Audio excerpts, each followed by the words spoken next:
Marvel's Avengers. We can all agree it's the greatest game ever made. How could it not be? It's a game based on the Marvel Cinematic Universe. The funniest, most well-written, expertly structured, critically acclaimed franchise of all time with absolutely no flaws. Plus, the main story follows a really interesting character. Who is that, you ask? Is it genius billionaire Tony Stark flying around as Iron Man? Is it the enhanced super soldier Captain America? Is it arguably the most popular superhero of all time, Spider-Man? Well, maybe it would have been if PlayStation didn't cry to their parents Sony about exclusivity. But no, it's none of those. You play as a stretchy teenager who writes fan fiction about the Avengers. Bro, I want to be playing as Tony Stark, not writing erotic stories about him, Thor and Thanos clapping each other's cheeks on Asgard while we see if anyone's arse can fit the entire Infinity Gauntlet in there with no lube. Anyway, does this game still suck 750 days later? Yeah, probably, yeah, let's find out. We start the game as a young Kamala Khan, and while I'm not sure how old she's supposed to be here, I'd say she's not far off being able to legally consent in Japan. Her dad has taken her to Avengers Day because the big man loves his daughter. Just look at him. What a man, standing there letting the paparazzi photograph that majestic moustache. If we collect all 5 comics at the event, we can access the VIP balcony, so this is a must, as we can see the Avengers up close and personal, which is a real rare opportunity. Or at least I thought it was, until Thor casually flies down to have a chat with me. Seeing him this close made me realise he isn't even Chris Hemsworth. What a fraud. This isn't Thor, this is Tristan, who never stops telling me about how doing yoga and drinking oat milk has cleansed his soul and changed his life. Shut the fuck up, Tristan, get back to your gap year. I tried to get a bite to eat, but noticed something way more important than food. Representation. Finally, a game showing a disabled NPC that's wearing a fedora. Hopefully this will encourage more people to be less insecure about wearing their fedoras outside. Big props to Crystal Dynamics for this one. Shield cap used in World War II to smash Hitler in the face. After nearly getting me cancelled, Kamala then encounters some bullies, but she says a quote that I think is supposed to be inspirational, but doesn't actually make any sense. You plant yourself like a tree beside the river of truth. What? We're at a convention about superheroes. Why is anyone bullying anyone else anyway? We're all virgins here. This is neutral ground. So not only do we meet Thor, but Captain America and Black Widow are just casually strolling around, somehow not getting swarmed by 12-year-olds. Good to see Natasha still holds those Russian values close to her heart, as she smells like vodka and feet. Okay, so now I'm done collecting all the comics, it was time to head to the VIP balcony, where I get to watch Tony Stark make a sick entrance. However, as he lands, a bomb goes off on the Golden Gate Bridge. Kamala and her dad quickly escape because they're not white, and the authorities would probably want to keep them behind for randomly selected questioning. The Avengers assemble, and Tony stinks of alcohol, which has worryingly been a reoccurring theme recently, but no time for that at the moment. Let's clap some terrorist cheeks. Thor's gameplay is actually really fun. It's a complete B-Tech of God of War's gameplay, but still it's a good time throwing the hammer down. People always say this story was forgettable and has no moral impact, but I'm about to prove you all wrong. You see, this young man is trapped underneath a truck, but I'm not forced to help him. I just continue with my day and leave him under there to figure it out for himself. Damn, knowing Marvel, they'll now turn this trapped guy into a villain who will try and kill Thor for not helping him. Wow, I actually think I just created a better movie than Thor Love and Thunder. Anyway, just as I'm having fun, the game says enough of that and makes me play as Iron Man. I love Iron Man, but flying around with sluggish controls while I shoot people with literally no feedback gives me that same sinking feeling I get when I'm shitting in a public toilet and the lights turn off because they're motion activated.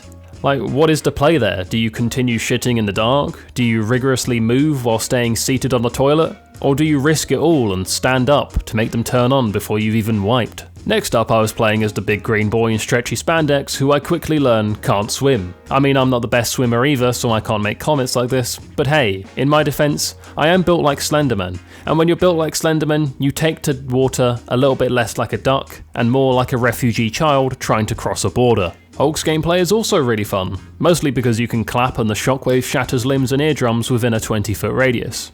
You can also clap in a completely different way with Hulk, and that's a way to shatter someone's pelvis. Captain America, on the other hand, has the exact same style of combat as he does in his MCU counterpart. Captain, we have a problem!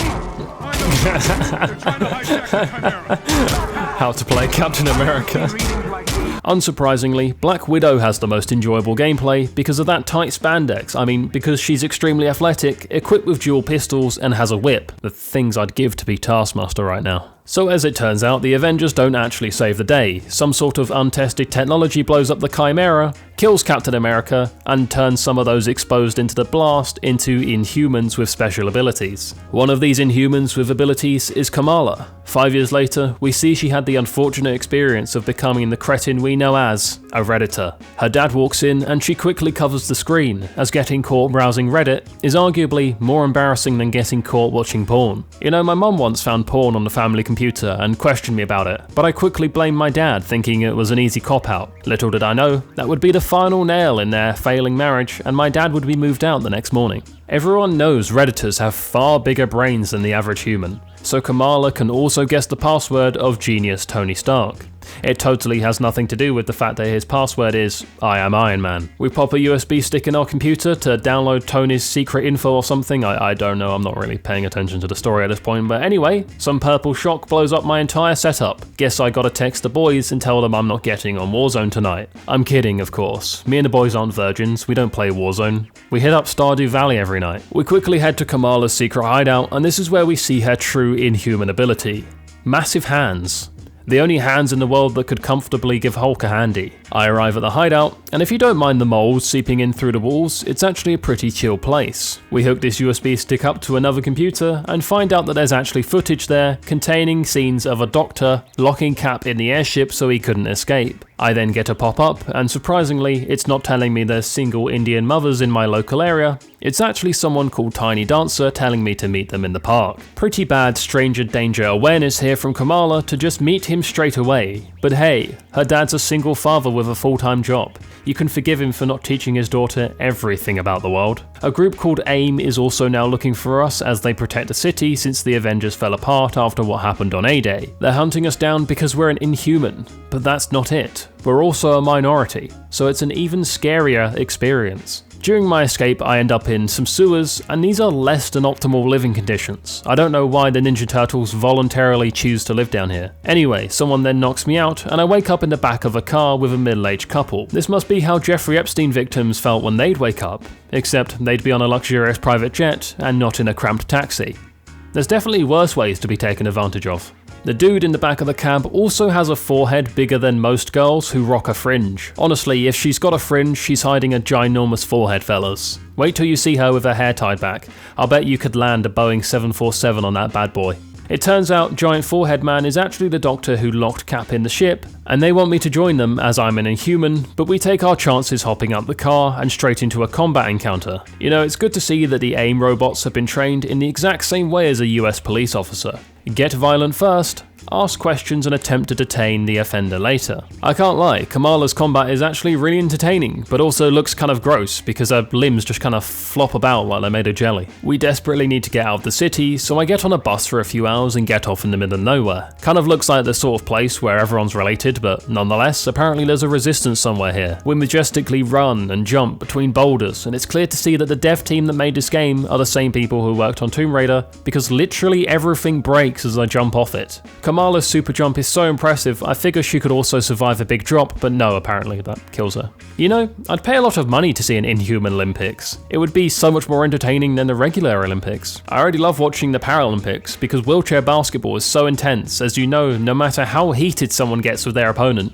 they can't stand up and start throwing hands. So instead they just have to ram each other really hard. So I eventually find a Chimera, but there doesn't appear to be any resistance aboard. I even have to do this really interesting quest where I turn the power back on. It's so creative, I've never done anything like this before in a game. I wonder if anyone has ever thought of the idea of making you follow an NPC at walking speed too. That sounds like a really fun idea. While doing this exhilarating quest of turning on the power, I end up falling into the basement where I find out there is someone still here. It's the big green machine himself, Hulk. He chases me through the Chimera, which is actually kind of intense and scary. Now I'm thinking of how good a horror game where Hulk just chases you would actually be. Kind of like Outlast, but instead of a pigman chasing you, it's Bruce Banner. Well, speaking of Bruce Banner, he then roofies me or something as I wake up in a bed next to him while he's holding a vial. This all would have been way more alarming if he wasn't voiced by Troy Baker, as that soothing tone instantly puts me at ease. Although, he did try to sell me an NFT, which was strange. My game then crashes, and I earn an achievement called A Little Bit Broken. You literally can't make this shit up. I get back in, and Kamala and Bruce decide to hit up the RV so we can go looking for Jarvis in hopes of finding Tony. Bruce has a bobblehead of himself in the front of his RV. This man's ego is through the roof. That right there is top G energy, to be honest. Well, Bruce Banner isn't really a top G, but do you know who is? Hulk. He'll fight 10 men in order to protect his woman, then demand you make him a sandwich and text him first after he throws you out of his apartment the next day. Hulk and Kamala tear shit up in the secret base in the middle of nowhere, and I just love how in anything Marvel there's always a secret base that's not actually secret because the protagonist always knows where it is. You know what I don't love though? AI enemies that are robots. I can't be the only one who gets really bored when the main threat is robots. They're so boring to kill. None of them even have thick booties to look at. I mean, I guess in this case, Hulk's thick booty kind of makes up for that. My man's rocking an absolute wagon. Also, do you think Hulk pulls any muscles when he transforms? Like, surely Bruce's quads can't hold all of Hulk's weight without serious long-term damage. My guy needs to go see a physiotherapist. So while Kamala's just browsing some of Tony's old Avengers gear, Swamp Thing pulls up and is like, yo, it's swamping time. Hulk, being the top G he is, leaps to Kamala's defense and initiates a boss fight. A boss fight in a live service game is literally the same as every other fight, except the boss has a bigger health bar and deals a little bit more damage. We eventually take the big unit down. Hulk smashes him into the floor while shouting shut up. I really felt like he let out some inner demons there. Anyway, we end up back on the Chimera, and I'm not really sure what just happened story-wise, but we have our own Rue now. Some girls go to uni, some girls go to the streets, but Kamala goes to the Chimera. Girl is built different. Literally, built different. Her DNA is all kinds of fucked up. Cheers for making it to the end, boys. Subscribe, like, do all that YouTuber stuff, as it really does help me out if you think I deserve it. A big thank you as always to those of you who've clicked the join button and become a member of the channel. It really does mean a lot. And I will see you all in the next one. Bye-bye. A big thank you to my motherload Voiy Bois and above, Björn and ZYFin, TheGamerTeg. Thank you guys for your support.